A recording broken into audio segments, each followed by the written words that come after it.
International recession सब तबाह करने वाला है। 2024 एक बड़ा माली बहरान लाएगा जिससे हम बहुत बड़ी तबाही देखेंगे। बड़े बड़े तज्जियाकार ये बातें कर रहे हैं। अब हमें देखना है कि ये मामला क्या है और मैं इस सब के बारे में क्या सोचता हूं और मैं कैसे इस सब की स्ट्रेटजी बना रहा हूं। तो आइए इस अहम मौजू पर बात करें। मैं हूं अली रेहान, आप देख रहे हैं crypto Baba. So let's dive in. सबसे पहले जो लोग ये बातें कर रहे हैं कि उनका पूरा थीसिस समझने की जरूरत है, तो मैं पहले आपको ये पूरा थीसिस बताता हूं, फिर आखिर में अपनी बात भी करूंगा।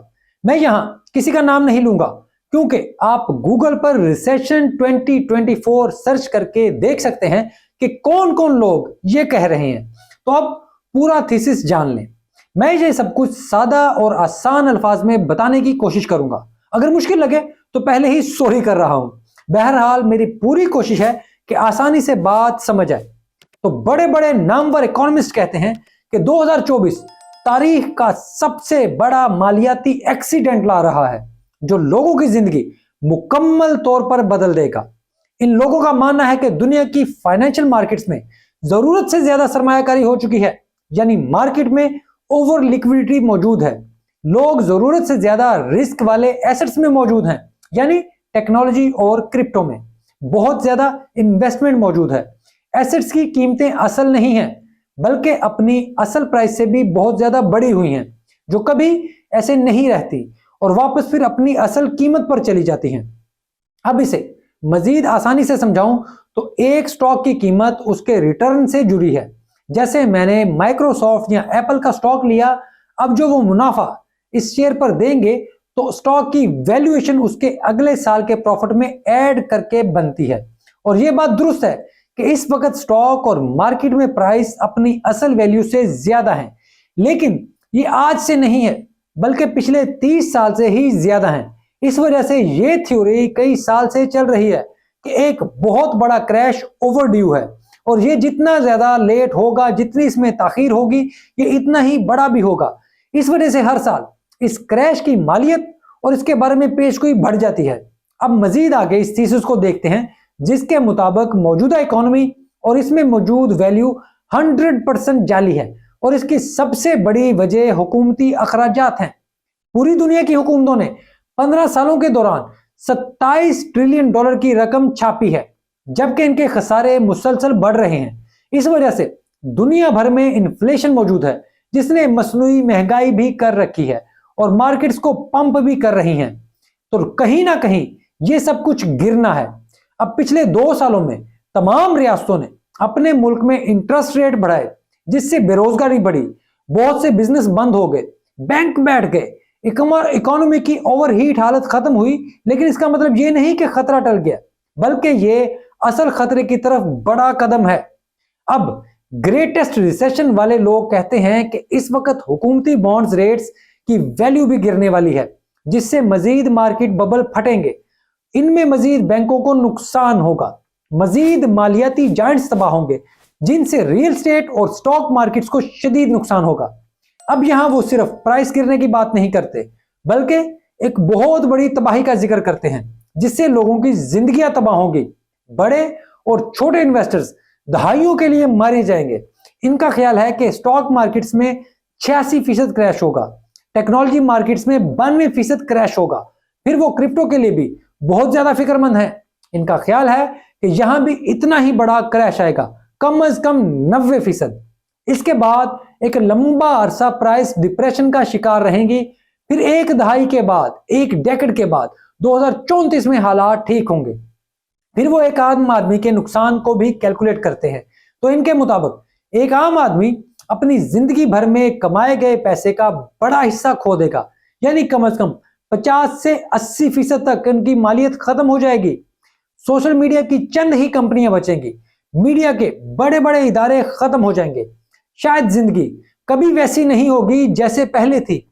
अब आप यहां तक आकर जरूर परेशान हो चुके होंगे, तो घबराना नहीं, अभी और भी कुछ बातें हैं। तो फिर ये लोग कहते हैं कि इंटरेस्ट रेट कम होने से भी मामला ठीक नहीं होंगे क्योंकि इंडस्ट्रियल एवरेज बहुत ज्यादा हो चुकी है। डिसइंफ्लेशन से इन्फ्लेशन अचानक तेजी से बढ़ेगी। ये सब कुछ वैसे ही होगा जैसे 1930 के आलमी बहरान में हुआ था। लेकिन इस बार हालात पहले से ज्यादा खराब होंगे। फिर जब ये बबल फटेगा तो एक लंबा मुआशी बहरान शुरू हो जाएगा।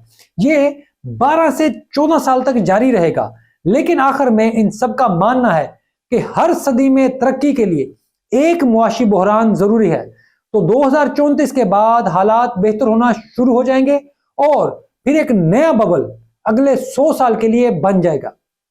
अब मैं यहां पर अपनी बात करूं तो हाँ, ये बिल्कुल मुमकिन है कि ऐसे हो। बिल्कुल फाइनेंशियल मार्केट्स में बबल मौजूद हैं। लेकिन यहां मैं पूरी क्रिप्टो की बात तो नहीं करता, लेकिन बिटकॉइन पर इसका असर इतना खौफनाक नहीं होगा। बल्कि मुझे लगता है कि ऐसा कोई भी बहरान बिटकॉइन के लिए बहुत अच्छा साबित होगा, क्योंकि सतोशी ने इसे मुआशी बहरान और इन तमाम गलत चीजों के खिलाफ ही बनाया था। रिसेशन की थ्योरी वाले तमाम आर्ग्यूमेंट्स को देखें, इनका बगौर जायजा लें, फिर बिटकॉइन और सतोशी के नजरिए को पढ़ें, तो उसने बिटकॉइन को इन्हीं वजूहात की वजह से बनाया था। बिटकॉइन 2008 के माली बहरान के दौरान बना। फिर जब 2022 के एंड और 2023 के शुरू में बैंक तबाह होने शुरू हुए तो उसने बहुत अच्छा परफॉर्म किया, बिल्कुल वैसे ही परफॉर्म किया जिसके लिए उसे बनाया गया था। एक तरफ करप्ट फाइनेंशियल इदारे तबाह हो रहे थे और एक तरफ बिटकॉइन बढ़ रहा था। ऐसे ही अगर कोई बड़ा मुआशी बहरान आता है तो बिल्कुल कुछ अरसे के लिए बिटकॉइन भी डाउन होगा। लेकिन याद रखें कि लॉन्ग टर्म ये नहीं होगा, क्योंकि बिटकॉइन एक मैथमेटिकल मिरेकल है। इसमें मौजूद डिफ्लेशन और सप्लाई का मुसलसल कम होना इसे मजीद बेहतर बनाता है। ये दुनिया की बड़ी फाइनेंशियल मार्केट्स का वाहिद एसेट है जिसकी सप्लाई मुसलसल कम होती है। लेकिन स्टॉक बॉन्ड्स में कोई भी ऐसा एसेट मौजूद नहीं जिसमें ये खूबी हो। तो बिटकॉइन मेरा नहीं ख्याल कि ऐसे किसी 10-12 साल के डिप्रेशन में जाएगा। अब ये बिल्कुल मेरी राय है और जब मैं बिटकॉइन की बात करता हूं तो ये मिरेकल है। बाकी तमाम क्रिप्टो अच्छी बुरी टेक्नोलॉजी है, इनमें से कोई भी मैथमेटिकल मिरेकल नहीं है। फिर वो कुछ भी हो, इंसानी तारीख में आज तक कोई भी ऐसा एसेट नहीं था। इस वजह से इसे पुराने एसेट्स की बुनियाद या डेटा पर परखा नहीं जा सकता। ये मेरा यकीन है कि सतोशी ठीक था। इसने इंसानों और गरीब लोगों को बिटकॉइन की सूरत में एक तोहफा दिया है जो रिसेशन और करप्ट सिस्टम के खिलाफ फैलाने जंग है। और जब ये होगा यानी रिसेशन आएगा, उस वक्त बिटकॉइन का असल यूज केस लोगों को समझ आएगा। अब अगर ऐसा हुआ तो मेरी फाइनेंशियल स्ट्रेटजी क्या होगी? तो अगर ऐसा मुझे लगा तो मैं मुकम्मल तौर पर बिटकॉइन में चला जाऊंगा। मैं अपने टॉप कॉइन्स में सब कुछ बेचूंगा और बिटकॉइन में इन्वेस्ट कर दूंगा। ऐसे में मैं किसी भी कॉइन का रिस्क नहीं लूंगा, क्योंकि मेरा ख्याल है कि बिटकॉइन ऐसे हालात में सबसे बेहतरीन एसेट होगा और यही लोगों को डूबने से बचाएगा, उनका सरमाया तबाह होने से बचाएगा।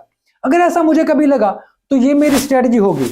बाकी हर कोई अपना फैसला खुद कर सकता है, क्योंकि मैं किसी का फाइनेंशियल एडवाइजर बिल्कुल नहीं हूं।